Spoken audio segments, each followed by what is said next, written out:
कार्यक्रमाचे प्रायोजक आहेत ओनिडा ट्रू एक्सचेंज ऑफर. जुन्या टीव्हीच्या बदल्यात नवा Onida TV. ICICI Bank branches open 8 a.m. to 8 p.m.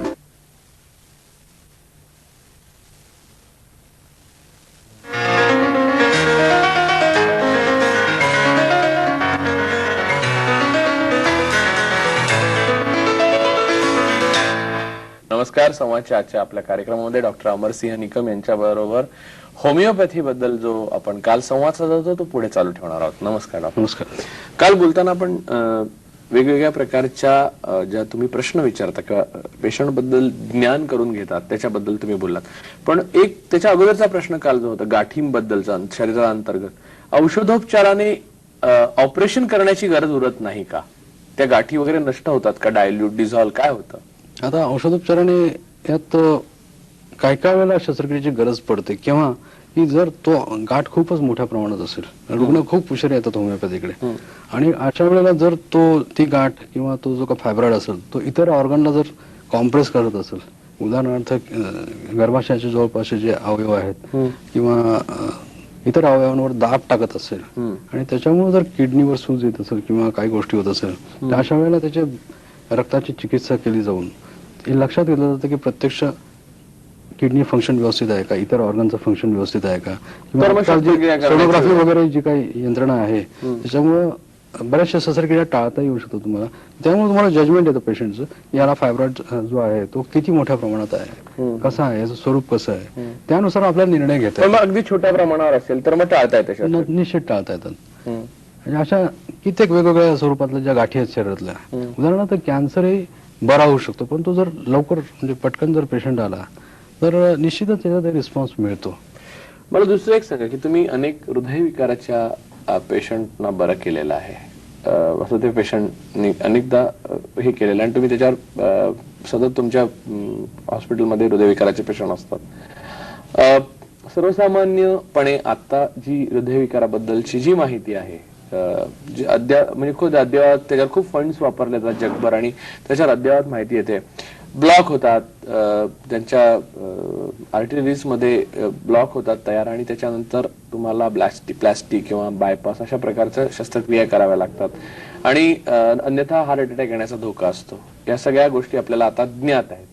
Homeopathy याबाबत नेमका कसा विचार करते, म्हणजे तुम्ही कसा उपचार करता आणि नेमकं काय होतं नंतर? पुन्हा तेच, म्हणजे आम्ही होमिओपॅथीमध्ये हृदयाकरता म्हणून औषध देत नाही. हार्ट अटॅकचा पेशंट आहे म्हणून त्याला औषध दिलं जात नाही. प्रत्यक्ष त्याचा पुन्हा एकदा शरीराचा अभ्यास करावा लागतो आणि पुन्हा एकदा त्याच्या शरीराचा सूक्ष्म अभ्यास केल्यानंतर त्याला जी काय संवेदना होतात, उदाहरणार्थ डाव्या बाजूला दुखतंय, घाम फार येतोय किंवा त्याचं ब्लड प्रेशर कमी होतंय किंवा वाढतंय किंवा नाडीचे ठोके अनियमित येत आहेत किंवा त्याला चालताना जो दम लागतो, दम कुठल्या स्थितीत लागतो, कशा पद्धतीने लागतो, केव्हा त्याला बरं वाटतं, त्याला हवा पाहिजे का नको वगैरे बऱ्याचशा बारीक सारीक गोष्टीचा अभ्यास करावा लागतो आणि त्याच्यातनं पुन्हा त्याचं लक्षणाचं एकत्रीकरण करून एक औषध निवडावं लागतं. त्यामुळे होमिओपॅथिक औषधे प्रत्यक्ष हार्ट अटॅक करता आम्ही वापरतो असे नाही, पण हार्ट अटॅक सारखा आजार सुद्धा होमिओपॅथिक औषधाने बरा होऊ शकतो. म्हणजे त्याच्या म्हणजे हृदयामध्ये जे नैसर्गिक रचना असते की कोलॅटरल सर्क्युलेशन डेव्हलप करणं, नवीन रक्तवाहिनीचं जाळं पुन्हा प्रस्थापित करण्याची क्षमता हृदयामध्ये आहे. त्यामुळे त्याचा फायदा घेतला जातो मेडिसिनद्वारे आणि पुन्हा नवीन कोलॅटरल सर्क्युलेशनद्वारे हृदयाच्या ज्या स्नायूंना आणि पेशींना रक्तपुरवठा सुरळीत होईल, ऑक्सिजन व्यवस्थित मिळेल याची व्यवस्था निसर्गाकडनं केली जाते. अर्थात ही औषध घेतल्यानंतर ती प्रक्रिया फार जलद होते आणि त्याचं ऑपरेशन टळू शकतं. हा, अँजिओप्लास्टी किंवा बायपास सुद्धा टळू शकतं.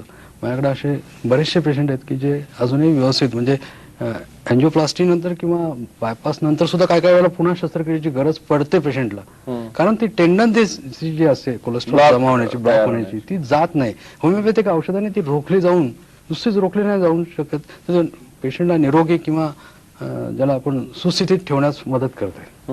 हा फरक आहे. पण मग या प्रकारचे रक्तदाब आहे, डायबिटीस आहे, नंतर कोलेस्ट्रॉलचा जो प्रश्न आहे, याच्याबद्दल होमिओपॅथी कसा विचार करते? म्हणजे तुमच्या पेशंटना त्या प्रकारच्या चिंता घेऊन आल्यावर मला असं वाटतं की बहुधा अगोदर सगळ्या गोळ्या घेऊन आलेल्या असतील. हो, प्रत्येक पेशंट हा असा सगळ्या गोळ्या घेऊन किंवा इंजेक्शन घेऊन किंवा बाकी आलेला असतं. मग त्यानंतर तुमची काय चिकित्सा, म्हणजे काय कशा प्रकारे त्याच्याकडे हे केलं? आता जर त्याचं डायबिटीसचं प्रमाण जास्त असेल तर एकदम त्याची ॲलोपॅथिक औषधं बंद करता येत नाहीत. त्या औषधाची त्याच्या शरीराला एक सवय झालेली असते. होमिओपॅथिक औषध देताना प्रथम त्याचं हे ज्याला केस स्टडी झाल्यानंतर त्याचे होमिओपॅथिक औषध दिल्यानंतर त्याचा जो रिस्पॉन्स आहे तो पाहून हळूहळू त्याची औषधं आपल्याला कमी करता येतात.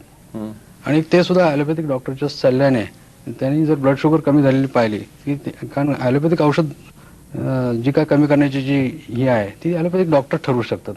पण जर त्याची ब्लड शुगर नॉर्मलाइज येत झाली, कमी होत चालली, तर निश्चितच त्या औषधाचा गुण फार लवकर येतो हे लक्षात येतं आणि पेशंटची औषधं हळूहळू कमी करत टॅपर करत बंदही करू शकतो आपण. आता इथे अजून एक अत्यंत वेगळा भाग जो आहे आजारपणांचा, तो मनाचे आजार, भय, अँझायटी, नंतर डिप्रेशन, अशा प्रकारचे आजार दिसतात आणि ते शरीरावर त्याची तशी लक्षणं नंतर दिसायला लागतात. पण माणसाला माहिती असतं की आपल्याला कशा प्रकारचं किंवा ऑब्सेसिव्ह कंपल्सिव्ह न्यूरोसिस सारखा, मंत्रचळ ज्याला म्हणतात, अशा प्रकारचे आजार. तर होमिओपॅथीने या बाबतीत काही विचार केलेला आहे का? होमिओपॅथीने खूप सूक्ष्म विचार केला आहे. प्रत्येक पेशंटची ज्यावेळेला आम्ही हिस्ट्री घेतो त्यावेळेला होमिओपॅथीमध्ये मनाचा पहिला अभ्यास करावा लागतो. शारीरिक लक्षणं झाल्यानंतर मनाकडे आम्ही वळतो. मग मनामध्ये त्याच्या सवयी, आवडीनिवडी, त्याचं वागणं कसं आहे, त्याच्या मनात काय काय कशा पद्धतीचे विचार येतात, तो समाजामध्ये कसा वागतो, लहान मुलगा असेल तो वर्गात कसा वागतो, आई वडिलांशी कसा वागतो, त्याच्या काही काहींना दात कोरण्याची नखं खाण्याची सवय असते, बेडमध्ये शू करण्याची सवय असते, वगैरे वगैरे बऱ्याचशा गोष्टी असतात. किंवा काही काही मुलं विध्वंसक असतात, त्याचा सगळ्याचा अभ्यास करावा लागतो. तसंच मोठ्या माणसांमध्ये सुद्धा की तो कसा वागतो, तो एकलकोंडा आहे का नाही, तो मिक्स होतो का नाही, त्याचा स्वभाव बोलका आहे का, तो आबोल आहे, तो खिन्न आहे का, उदास आहे का, नाराज आहे, त्याच्या मनामध्ये वाईट वाईट विचार येतात का, काही काहींमध्ये आत्महत्येचे विचार सुद्धा येऊ शकतात. तर त्याचा सुद्धा अभ्यास करावा लागतो आणि त्यानुसार त्या औषधाच्या मध्ये जे होमिओपॅथिक औषध निवडायचंय त्याच्यामध्ये सुद्धा तशी लक्षणं असतात मनाची. त्या मनाची लक्षणाचा अभ्यास करून ती जर त्याला दिली तर तुम्ही जसं म्हणता जसं ऑब्सेसिव्ह न्यूरोसिस किंवा बाकी इतर जे काही मानसिक आजार आहेत ते बरे होण्यास सुद्धा होमिओपॅथिक औषधाने खूप जलद मदत होते. मला सांगा, या प्रकारचे होमिओपॅथीचे डोस जे आहेत, आपल्याला साधारण माहिती आहे अँटीबायोटिक्स दिवसाला 2 वेळा असे 5 दिवस असा कोर्स असतात किंवा वेदनाशामक यांचे 10 दिवस किंवा त्याप्रमाणे कोर्स असतात. या प्रकारच्या होमिओपॅथीचे जे औषधं आहेत त्याचा कमीत कमी पेशंटला किती काळ घ्यावी लागतात आणि जास्तीत जास्त किती प्रोलॉंग घ्यावी लागतात? आता होमिओपॅथिक औषध दिल्यानंतर पेशंटमध्ये जो रिस्पॉन्स दिसतो आपल्याला, त्याची जी प्रतिक्रिया दिसते आपल्याला आजार बरे होण्याची, त्याच्यावर औषधाचा कालावधी अवलंबून असतो. पण अचूक जर होमिओपॅथिक औषध असेल तर अतिशय असाध्य असे आजार सुद्धा काही कालावधीत बरे होत चाललेले आपल्याला क्रमाक्रमाने दिसून येतात. आणि काय काय वेळेला त्याच्या औषधाची जी काय योजना आहे ती त्याच्या आजाराच्या स्वरूपावर, जर जुनाट आजार असेल तर ती लांबवावी लागते. परंतु बरेचसे आजार असे आहेत की जे झटकन औषधाला रिस्पॉन्स देतात आणि रुग्ण आजारातून रोगमुक्त होऊ शकतात. परंतु डायबिटीज किंवा बाकीचे जे काही दीर्घकाळ शरीरात राहणारे आजार आहेत त्यासाठी बरेच दिवस औषध घेण्याची ज्याला योजना करावी लागते पेशंटसाठी. आणि पेशंटला निरीक्षणाखाली ठेवावं लागतं की त्याचा इतर अवयवांवर काय दुष्परिणाम होतोय की नाही, त्याचं ब्लड शुगर कंट्रोल येत असताना शरीरावर काय काय परिणाम होतात याचा अभ्यास करावा लागतो. त्यामुळे पेशंटला फॉलोअपला बोलावं लागतं आपल्याला. पुढे जाण्याअगोदर एक ब्रेक घेऊ. असं वाटतंय आजही काही बदलणार नाही. तुम्ही पेपर वाचाल, चहा पिता पिता, टॉमी भुंकेल, भुंकणारही नाही. चूक एक गोष्ट बदलू शकते, तुमचा TV. Onida true exchange offer. जुन्या टीव्हीच्या बदल्यात नवा ओनिडा टीव्ही. आयुष्य बदलो वा न बदलो, पिक्चर क्वालिटी आणि साऊंड नक्की बदलतील. Onida, nothing but the truth. त्या दोघांना सांधेदुखीचा त्रास एकदम सुरू झाला, राईट? मी जहांगीरमध्ये उपचार करून घेतले आणि तू अत्याधुनिक नॅव्हिगेशन तंत्रानं सांध्यांवर उपचार. पुण्याच्या जहांगीर हॉस्पिटलमध्ये. अब 6 प्रकार के स्वादिष्ट प्रिया पापड़ का मजा लीजिए. प्रिया प्रिया प्रिया पापड. प्रिया प्रिया. विशाल दाभोळकरच्या खुनाचे पुरावे. सुदेश काय करेल, म्हणजे जेव्हा त्याला कळेल की हे हॉस्पिटल तुझंच होतं आणि आता ते तुलाच परत मिळालंय. संपलाय तो सुदेश. आता विवेक पूर्णपणे संपलेला आहे. आई मला आशीर्वाद द्या. मला दिल्लीहून बोलवलं आलंय. मला खात्री आहे नक्की जिंकशील. सुशांत सुभेदारला उपमुख्यमंत्री बनवावंच लागेल. काय? 4 दिवस सासूचे, सोमवार ते शुक्रवार रात्री 8 वाजता आणि दुपारी 4 वाजून 5 मिनिटांनी. व्हॅसलीन सादर करीत आहे 4 दिवस सासूचे. व्हॅसलीन बॉडी लोशन हे त्वचेला मुलायम बनवतं. वॅसलीन बॉडी लोशन दूध मलाई सह प्रोजेक्ट अश्विनी अश्विनी अश्विनी चिनी सुपरहिट मसाला, खाना बनेगा मजेदार. आणि नया चिक एग शॅम्पू, रखे बाल ठीक. इकडे मॅरिड हिरोईनची किंमत कमी. चला रजनीबाई, आता कंबर बांधा. म्हणजे तुझा अबॉर्शनचा निर्णय फायनल आहे तर सुनेच्या बाळणपणाची तयारी करा. जी गोष्ट मला मुळात पटलेलीच नाहीये त्याला मी काय म्हणून साथ देऊ, मला सांग ना. आपले सुखाचे दिवस सुरू झाले बहुधा. म्हणजे तुझ्या करिअरसाठी आपण मुलाला जन्म द्यायचा नाही. प्लीज, मला तुझ्याशी वाद घालायचा नाहीये. या गोजिरवाण्या घरात हे हे हे या गोजिरवाण्या घरात सोमवार ते शुक्रवार रात्री 8:30 वाजता आणि दुपारी 3:05 लक्स सादर करीत आहे या गोजीरवाण्या घरात. नया लक्स एरोमॅटिक ग्लो, क्योंकि लक्स मना रहा है 75 years of stardom. सह प्रोजेक्ट नवीन कॅन्डीमॅन बटरस्कॉच लिक्स. त्यांच्या दृष्टीने तू या घरात घुसखोरीच केली आहेस.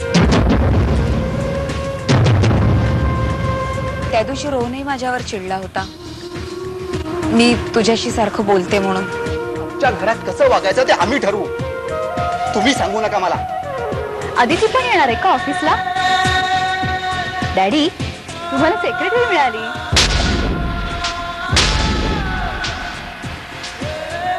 तुम्हाला काय वाटलं मला या सगळ्या गोष्टी कळणार नाही?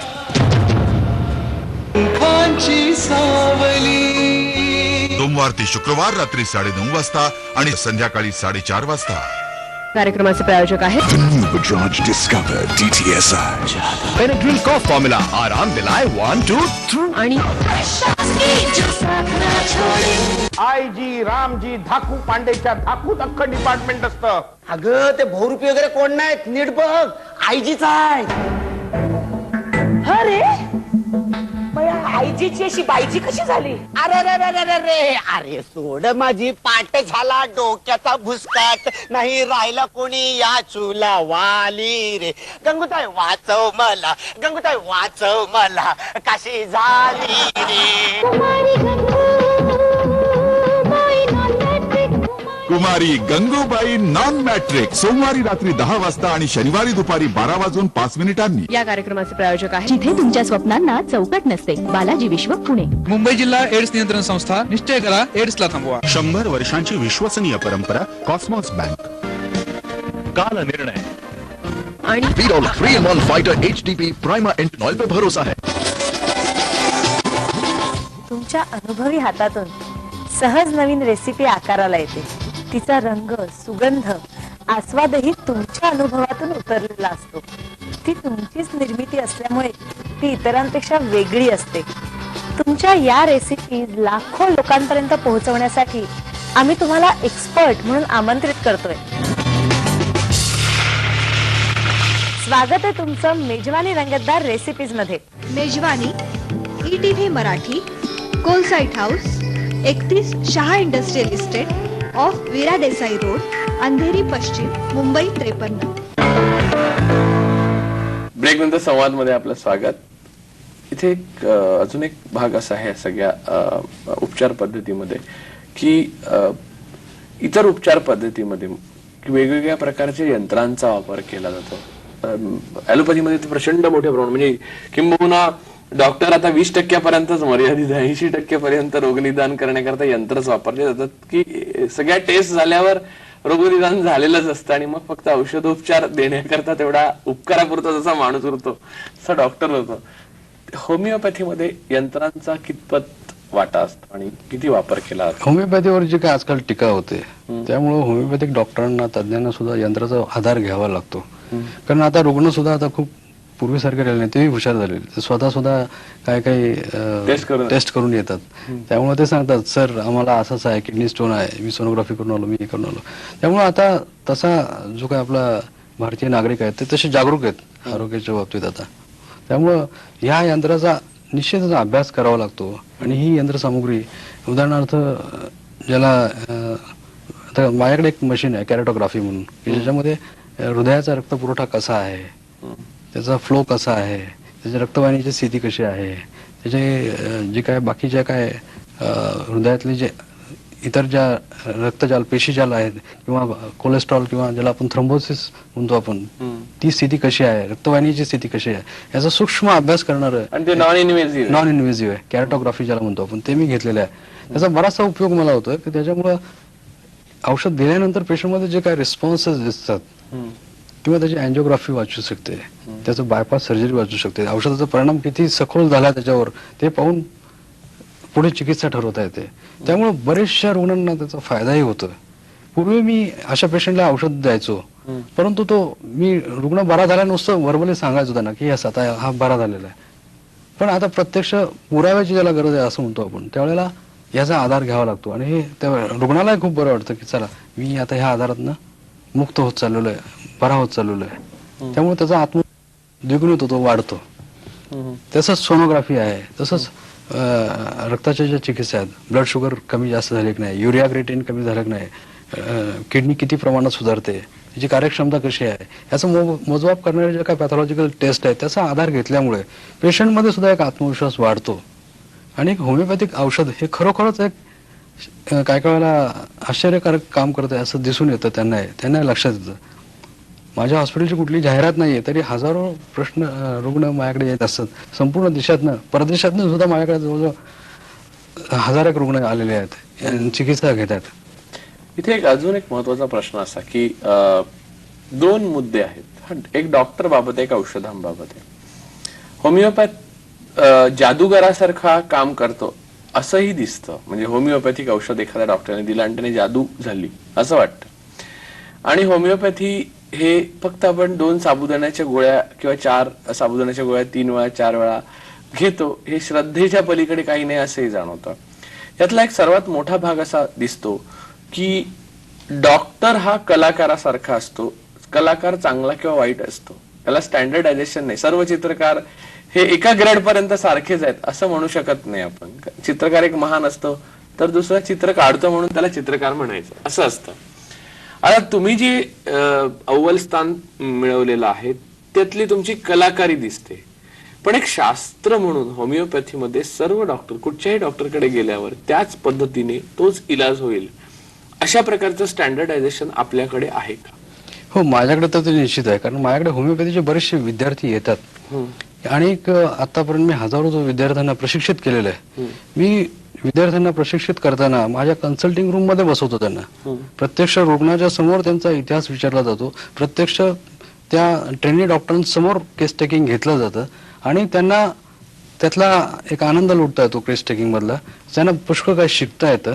आणि त्यामुळे असे प्रशिक्षित जे डॉक्टर आहेत त्याचा मी एक 6 महिन्याचा कोर्स ठेवलेला आहे. ते प्रशिक्षित जे डॉक्टर आहेत मी ज्यांना ट्रेनिंग दिलेलं आहे ते महाराष्ट्रात वेगवेगळ्या ठिकाणी प्रॅक्टिस करतात आणि ते माझ्यासारखीच प्रॅक्टिस करतात.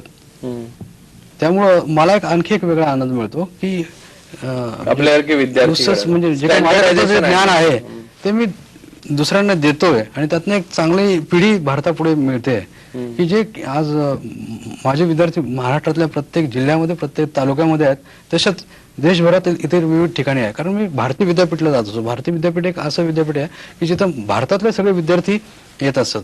डॉक्टर जाधव म्हणून तिथले जे प्रिन्सिपल आहेत त्यांनी खास माझी नियुक्ती तिथे केलेली आहे. युनिव्हर्सिटीच्या बोर्डावर सुद्धा मला घेतलेलं आहे. भारतीचे जे कुलगुरू आहेत त्यांच्याशी आमचा संबंध खूप जवळचा आहे. आणि होमिओपॅथीच्या मध्ये जे नवीन संशोधन करतोय हे सगळे आम्ही सगळे प्राध्यापक आणि प्रशिक्षक वर्ग एकत्र येऊन, कुलगुरू एकत्र येऊन आणि आमचे प्रिन्सिपल जाधव सर एकत्र येऊन आम्ही तो एक प्रोजेक्ट करतोय की ज्याच्यात नवीन नवीन संशोधनाची भर कशी पडेल याचा आम्ही एक विचार करतो. तुम्ही आंतरराष्ट्रीय पातळीवर जेव्हा पेपर वाचता होमिओपॅथी मधले काय अनुभव आला तुम्हाला? तिथे स्वीकार केला जातोय का, म्हणजे होमिओपॅथीचा स्वीकार प्रत्येक देशामध्ये आहे, प्रत्येक म्हणजे खंडामध्ये आहे. अगदी अमेरिकेत सुद्धा आहे, इंग्लंडमध्ये सुद्धा आहे आणि विकसित अविकसित देशांमध्ये सुद्धा आहे. आता काही जो भाग आहे उदाहरणार्थ आफ्रिका वगैरे जिथे होमिओपॅथिक डॉक्टर अजून पोहोचलेले नाहीत अशा ठिकाणी सुद्धा होमिओपॅथिक डॉक्टरांनी जाण्याची गरज आहे. किंवा काही आता जपान किंवा असे काही राष्ट्र आहेत की जिथे होमिओपॅथी फार कमी प्रमाणात वापरली जाते. याचं कारण असं की होमिओपॅथी प्रसिद्ध न होण्याचं कारण होमिओपॅथ डॉक्टरच आहेत.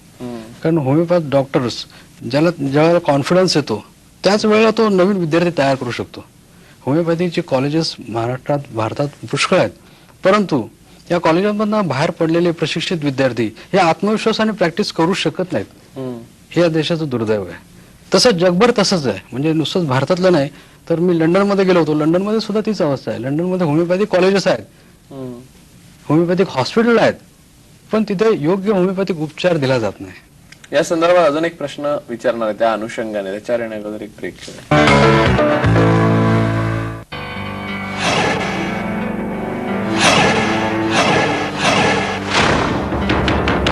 लाईट वाले माझ्या लेकराचं नुकसान करणार आहेत. आता हा मीटरच मी फोडून टाकतो. बाबा काय फोडायचं असेल ना तर हिटर आणि शेगडी फोडा. कशाला? ते तुम्हालाही माहितीये कशाला ते. आपण वीज घेतो कशाला आणि वापरतो कशासाठी. बाबा एक हिटर आणि शेगडी 50-50 बल्बची वीज खाते. शेगड्या हिटर दुश्मन आपल्या मुलाबाळांचा, घरादाराचा, शेतीचा आणि सर्वांचा. शहर असो व गाव, हिटर शेगड्यांना सांगा चले जाओ. अद्भुत हे स्थळ आहे, साऱ्या दुनियेमध्ये मोठं नाव आहे. सहल सपाटा ऍक्शन मस्ती, प्रत्येक जण इथला जवान आहे. पहा तुम्ही इतरांना दाखवा, घेऊन चला इथला स्मृती. नाही एकदा मन भरले तर पुन्हा एकदा या इथे. जगातील सर्वात मोठी मौज मजेने भरलेली रामोजी फिल्म सिटी. आणि तरुण असले तरी अनेक वर्षात जी दुःख भोगावी लागत नाहीत ना लोकांना, ती मी वयाच्या 20व्या वर्षी भोगली आहेत. विनयची भीती डोक्या बाळगत जगणं याला स्थैर्य म्हणतेस तू? पण कदाचित मी नाही आवडणार त्यांना. माधवशी तुझं लग्न झाल्यामुळे या घराचे तुला स्थान मिळालंय ना, प्रॉब्लेम तिथं आहे. तू अशी कशी अपेक्षा करू शकतेस की हे सगळे तुझ्याशी मैत्री करतील, तुला रिस्पेक्ट देतील किंवा तुझ्यावर प्रेम करतील? अदिती माधव आगाशी. पंखांची सावली,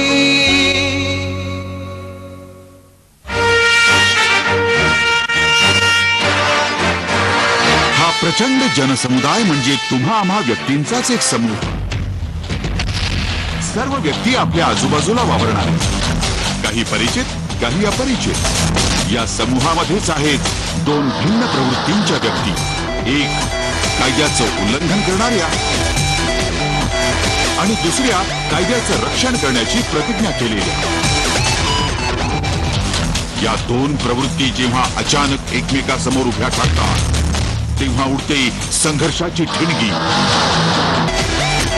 या संघर्षाच्या चित्तथरारक Satyakatha crime diary. Crime diary मंगळवार ते शुक्रवार रात्री 10 वाजता आणि सोमवार ते शुक्रवार दुपारी 12:30 वाजता. या कार्यक्रमाचे प्रायोजक आहेत लाइफ बॉय, कीटाणुओं से दे 100% बेहतर सुरक्षा. सह प्राजक्त Century Mica decorative laminate sheets. IDBI bank या विचार करूया भव्य. Vidal 3-in-1 fighter HDB Prima engine oil पे भरोसा है. Balaji wafers, any time crunchy, all time fresh. पाइये maximum from ICICI Prudential life insurance. कशी होईल या घराची मोडतोड, आहे पाठीशी टाटा टिस्कॉनचा अतूट जोड. नया चिक एग शैम्पू, रखे बाल ठीक. चिनी सुपरहिट मसाला, खाना बनेगा मजेदार. अल्ट्राटेक सिमेंट इंजिनियरची निवड. चला इंडिया बनवूया. EHL हॉकी का नया जुनून स्टार्ट्स 5th January.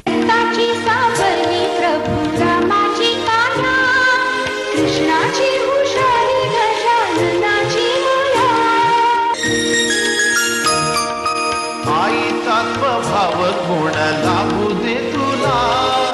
प्रेम माया सेवा कार्या 64 कला. स्वप्ने माझी साकाराया जन्माती आला. आयुष्याते सारे सौख्य लाभू दे तुला.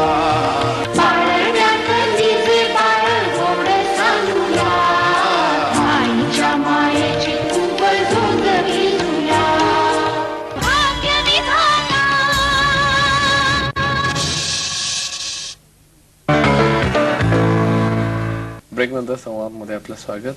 जे डॉक्टरच्या बाबतीत आहे त्याच्यात दुसरा भाग येतो औषधाच्या बाबतीत. होमिओपॅथी ही मूळची जर्मनीची डॉक्टर हॅनिमॅननी शोध लावला. ते स्वतः MD डॉक्टर होते आणि मग ते होमिओपॅथीचा त्यांनी शोध लावला.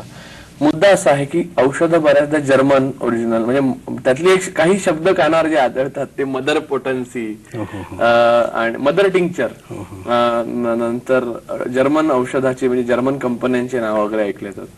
आता मला सांगा, होमिओपॅथीचं औषध, दोन प्रश्न आहेत. एक, तुम्ही कसं देता, म्हणजे कुठे निर्माण होतं, काय फार्मसी, काय तुम्ही स्वतः करता का काय, आणि आपण घेतो ते औषध बरोबर होमिओपॅथीचं खरं स्टँडर्डाइज औषध आहे किंवा नाही, हे कुठच्याही गावातल्या पेशंटला कसं कळणार? आता पहिली गोष्ट म्हणजे भारतामध्ये होमिओपॅथीचे वेगवेगळे कारखाने आहेत जिथे स्टँडर्डाइज म्हणजे उत्कृष्ट दर्जाचे होमिओपॅथिक औषधं मिळू शकतात. कुठलंही औषध म्हटलं की ही कोणाची मक्तेदारी असू शकत नाही. जसं आता प्राणवायू आहे, प्राणवायू चीनमधनं भारतात येतोय, भारतातनं पाकिस्तानमध्ये जातोय, अमेरिकेत जातोय. तसेच निसर्ग हा प्रत्येकाच्या वाटेला आलेला आहे. तसंच औषध योजनेच्या बाबतीत सुद्धा की होमिओपॅथी ही जर्मन पुरती मर्यादित राहिलेली नाही, ती आता जगभर विकसित झालेली आहे. आणि त्यामुळं भारतामध्ये सुद्धा होमिओपॅथीची जी पाळंमुळं रुजली ती 100 वर्षापूर्वी सुद्धा इथे भारतामध्ये काही कारखाने तयार झाले, चांगल्या फार्मास्युटिकल कंपन्या तयार झाल्या, जे उत्कृष्ट दर्जाची होमिओपॅथिक औषधं भारतात मिळू लागली. त्याचा परिणाम होमिओपॅथी भारतामध्ये खूप पॉप्युलर व्हायला लागली.